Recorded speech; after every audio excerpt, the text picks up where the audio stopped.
संवाद की श्रृंखला, युवा नौकरी संवाद की श्रृंखला में ये चुनाव के पूर्व की आखिरी कड़ी है। और सब इससे पहले कि मैं नेता प्रतिपक्ष तेजस्वी जी को बुलाऊं, बिहार के मतदाताओं को बहुत बहुत धन्यवाद, साधुवाद। 2 चरणों में बढ़ चढ़ करके उन्होंने लोकतंत्र के महोत्सव में बदलाव के पक्षधर वो बने हैं। जो 10 लाख नौकरी का मामला हो, संविदा का मामला हो, समान काम समान वेतन का मामला हो, जीविका का मामला हो, जीविका दीदियों का, आंगनवाड़ी सेविका सहायिकाओं का मामला हो, रसोइया का मामला हो, नियोजित शिक्षकों का मामला हो, अपने दिल से इन मुद्दों को कभी हटने नहीं दिया, बहकावे उकसावे में नहीं आए। शांति और सौहार्द की बुनियाद पर ही हम ये सब चीज़ हासिल करेंगे। आइए अब नेता प्रतिपक्ष तेजस्वी जी को सुने। तीसरा युवा संवाद, नौकरी संवाद आप लोगों के सामने करने आया हूँ। सबसे पहले 2 चरणों का मतदान हो चुका है। मैं बिहार के मतदाताओं को धन्यवाद देता हूँ। और कल जो है तीसरा चरण का मतदान होना है। ज़्यादा कुछ ना कहते हुए मैं सभी लोगों से अपील करूँगा कि बढ़ चढ़ करके लोकतंत्र के इस पर्व का आप लोग भागीदार बने। सभी लोग घर से निकल कर के अपने मत का प्रयोग करें और बिहार के बेहतरी के लिए, बिहार के भविष्य को सुनहरा बनाने के लिए मतदान करें। आप लोगों ने देखा होगा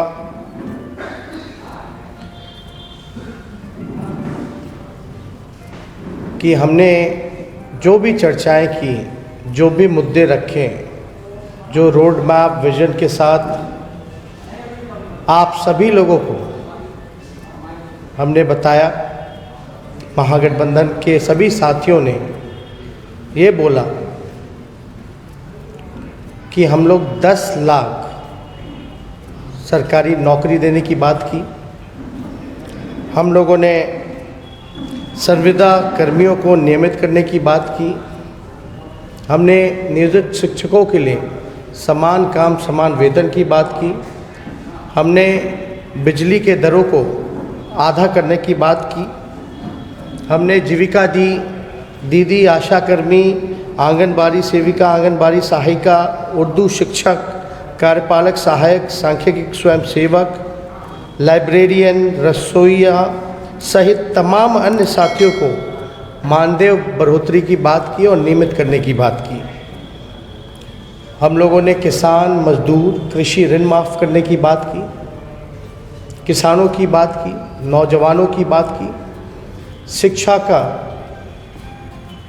शिक्षा पे लगभग जो बजट का बिहार का कुल जो आंकड़ा निकल कर के आता है वो लगभग पूरे बजट का 22% जो होगा वो शिक्षा पे हम लोग जो है खर्च करने का काम करेंगे। इसकी भी हम लोगों ने चर्चाएं की हैं।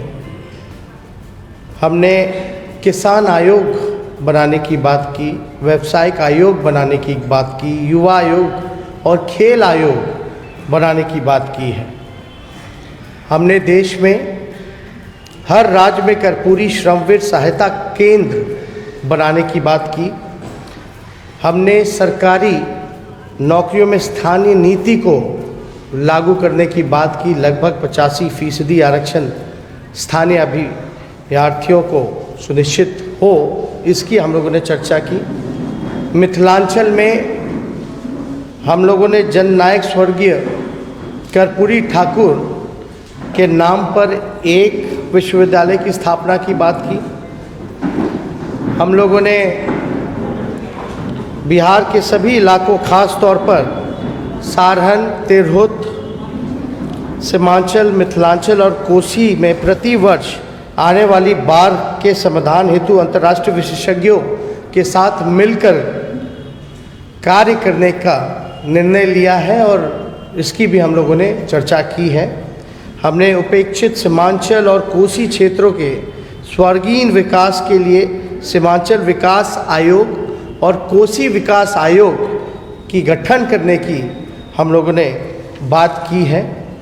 और आप लोग देखिएगा, जो बिहार की ज़रूरत है जो बिहार के लोगों की इच्छाएं हैं, जो मुद्दे हैं ज़मीनी, जिससे बिहार बेहतर बन सकता है, अच्छी शिक्षा मिले, अच्छा अस्पताल हो, हर प्रमंडलीय में सुपर स्पेशलिस्ट हॉस्पिटल हो, इन सारी चीज़ों की हम लोगों ने चर्चा की है। हम लोगों का साफ मानना है कि राजनीति में नकारात्मकता नहीं होनी चाहिए। एक पॉजिटिविटी के साथ पॉजिटिव बात होनी चाहिए, जिससे बिहार का उत्थान हो, बिहार के लोगों की तरक्की हो और हमारा राज्य जो है प्रगतिशील राज्यों में सम्मिलित हो। इसके लिए हम लोग लगातार प्रयासरत रहे। हमने विश्वविद्यालय बनाने की बात की, जात पात धर्म से ऊपर उठ करके और प्रगतिशील बिहार हम लोगों का सपना है कि बिहार बने।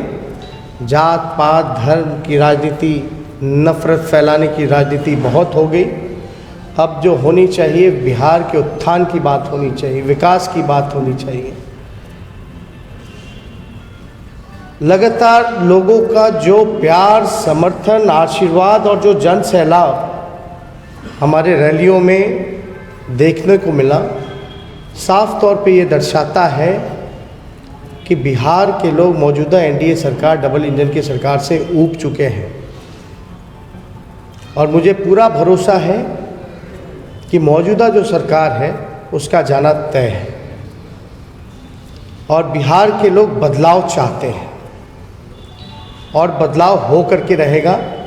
ये चाहे नौजवान हो, चाहे बुज़ुर्ग हो, चाहे महिलाएं हो, चाहे मजदूर हो, किसान हो, सभी लोगों ने, चाहे व्यवसायी हो, सभी लोगों ने ये मन बनाने का काम किया है। और लगभग आपको हम बता दें 247 जनसभाएं हमने की हैं और लगभग 4 रोड शो किया है। 251 जो हमारा कार्यक्रम रहा, इतने कम दिनों के अंदर जितना संभव हो सका उतना हम लोग जनता के बीच ज़्यादा से ज़्यादा कोशिश रही कि ज़्यादा से ज़्यादा जगहों पर जा कर के अपनी बात को, अपने विज़न को रखने का काम करें। लेकिन जनता में काफ़ी ऊर्जा, जोश और ख़ास तौर पे महागठबंधन के प्रति एक उम्मीद और एक आशा, एक विश्वास जो उनके बॉडी लैंग्वेज में झलक रहा था, मुझे पूर्ण विश्वास है कि बिहार की जनता बदलाव करेगी और जो हम लोगों ने विकल्प रखा है उसको चुनने का काम करेगी। कल जब हम रैली से लौटे, हमने बयान देखा आदरणीय नीतीश कुमार जी का। उनकी शायद पूर्णिया में, दमदहा में एक सभा रही। उस सभा में वो मेरे ख्याल से आखिरी चुनावी सभा थी। उन्होंने बोला कि अब उनका आखिरी चुनाव है।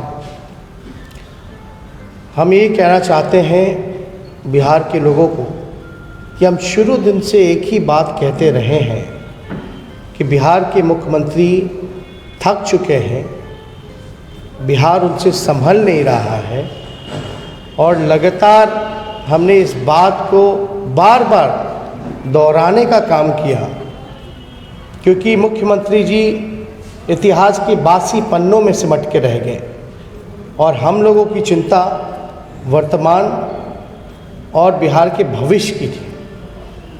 लेकिन मुख्यमंत्री जी ने जो बात हम लोग कहते रहे हैं कि थक चुके हैं, संभल नहीं रहा, कल की सभा में उन्होंने खुद ही घोषणा कर दी कि अब वो राजनीति से संन्यास लेंगे।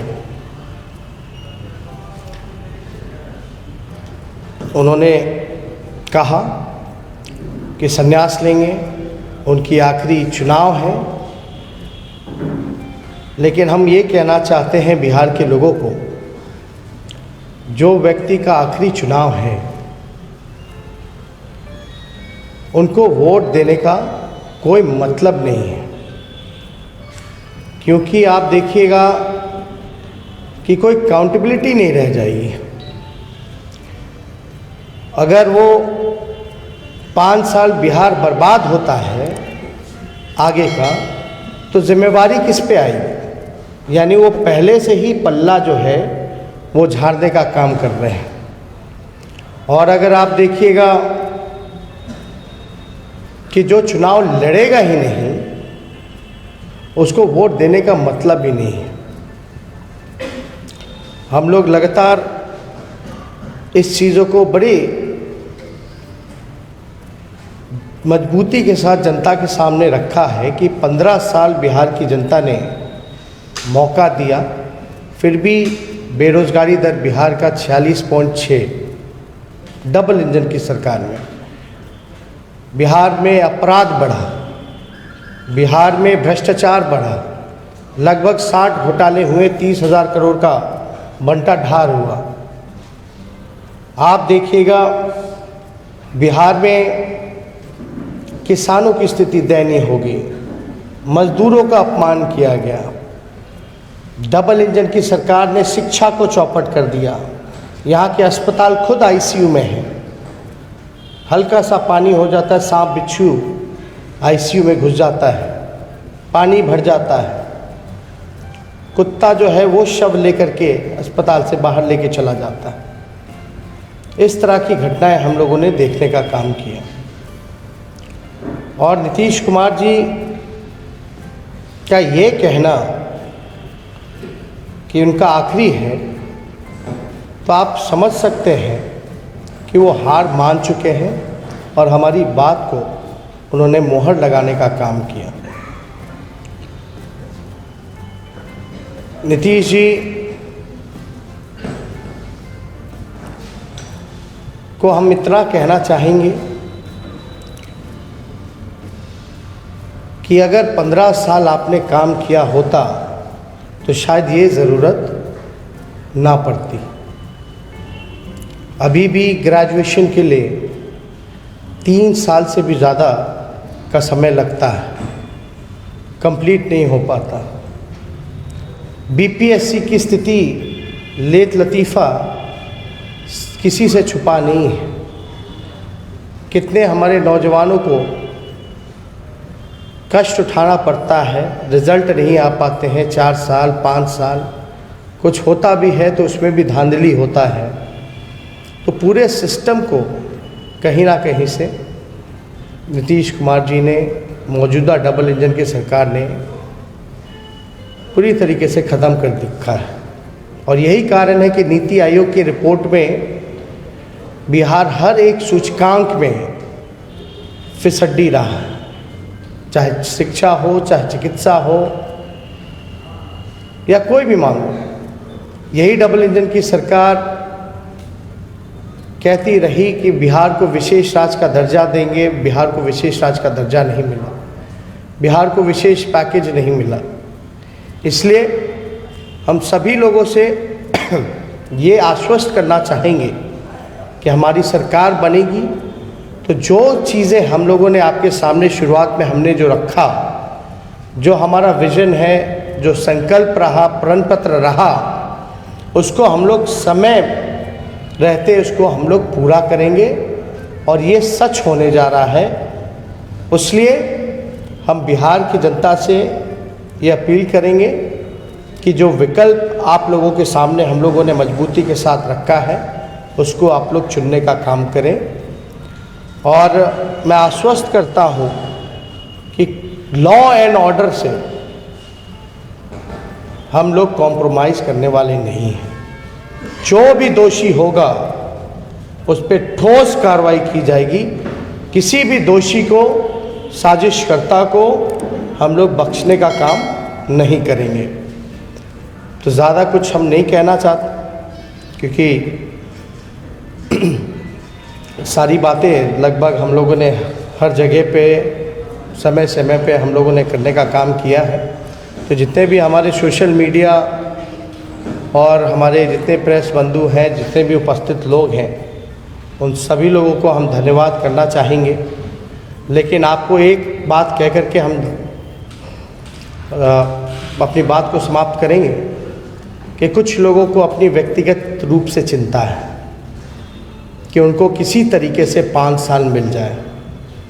उनको बिहार की 12 करोड़ लोगों की चिंता नहीं है। कुछ लोग अपना 5 साल देखना चाहते हैं, बिहार का 5 साल नहीं देखना चाहते। तो उम्मीद करेंगे कि बिहार के भविष्य को बेहतर बनाने के लिए आप लोग ऐसी सरकार चुनने का काम करें। इन्हीं चंद शब्दों के साथ, जिसमें बिहार का हित हो, बिहार के लोगों की तरक्की हो, एक आदमी की बात ना हो, 12 करोड़ बिहार की जनता की बात हो। बहुत बहुत धन्यवाद। जय हिंद, जय बिहार। शुक्रिया नेता प्रतिपक्ष तेजस्वी जी, तमाम मंचस्थ हमारे वरिष्ठ सहयोगी, आप सब social media platform, main stream media platform के सभी साथियों का धन्यवाद। आपके माध्यम से ये इस संवाद के आखिरी में मैं सिर्फ इतना कहना चाहूँगा कि बिना किसी अफवाह के, तमाम साथी जो जुड़े हैं, बिना किसी अफवाह के को सुने, कान धरे, हमें वो तय करना है कि जो 2 चरणों की परंपरा रही है उसे आगे बढ़ाना है, उभार को बढ़ाना है, और ये तय करना है कि विकास, नौकरी, संविदा कर्मिका की बेहतरी के लिए आवश्यक है कि शांति, सौहार्द और भाईचारे का माहौल हो। जय बिहार, जय हिंद।